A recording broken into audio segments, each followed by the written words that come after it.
Good afternoon, everybody, and welcome to Brantley TV.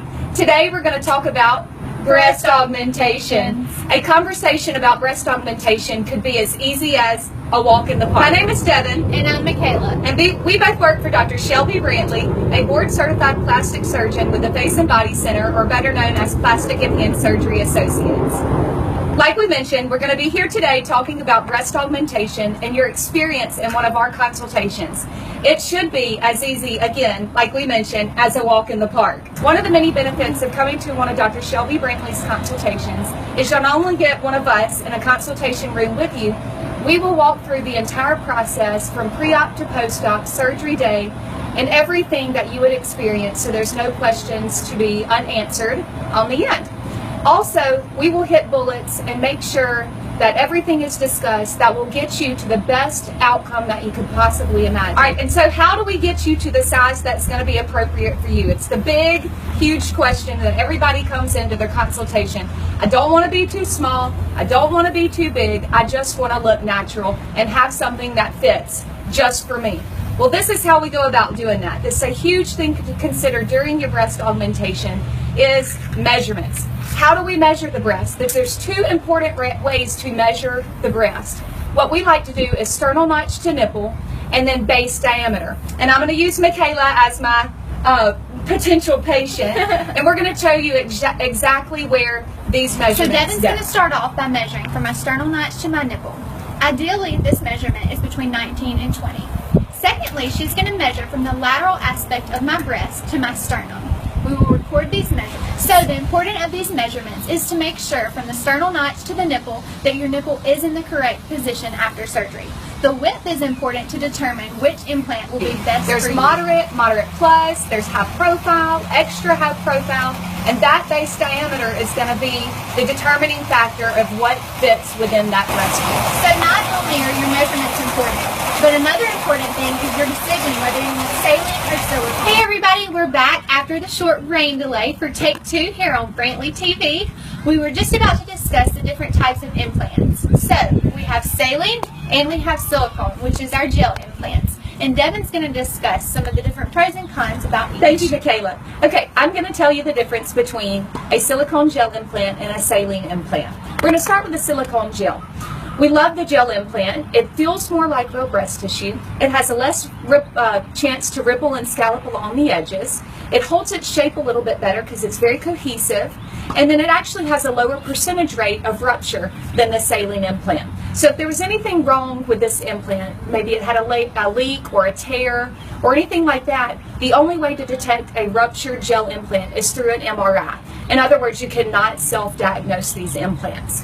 So the great thing about the saline implant is that it's a saltwater solution. So if there was anything wrong with this implant, you can just look down and you've got a flat tire. Your body gets a drink of water, so there's no question that something has gone wrong with my implant.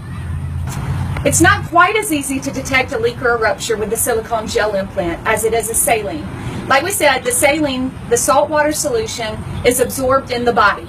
With the gel, it's like if we took a knife and bulged it out and it came back in, it stays in form. So we're going to show you a quick video about what this looks like. So earlier on Brantley TV, we were talking about the importance of measuring your base width diameter. So why is that important? Well, we have different profile implants. We have ultra high profile, and moderate plus profile.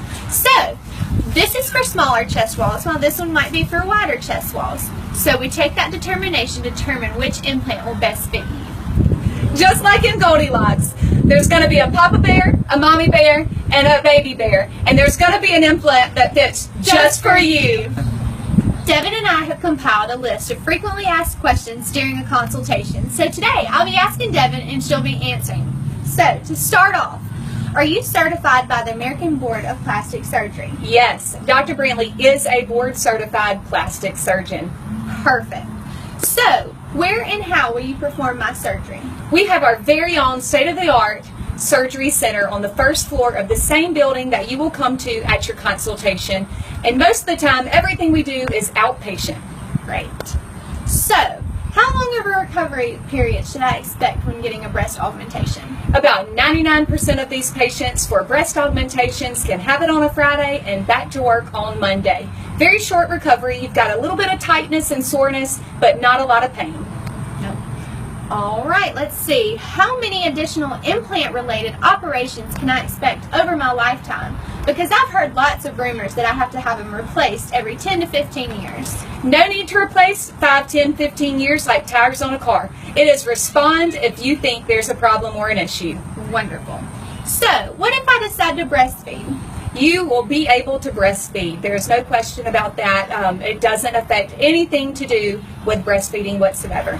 So, do you have before and after pictures that I could look at for this procedure so I can determine which results are best for me? Great question, Michaela. We've got pictures before and afters everywhere.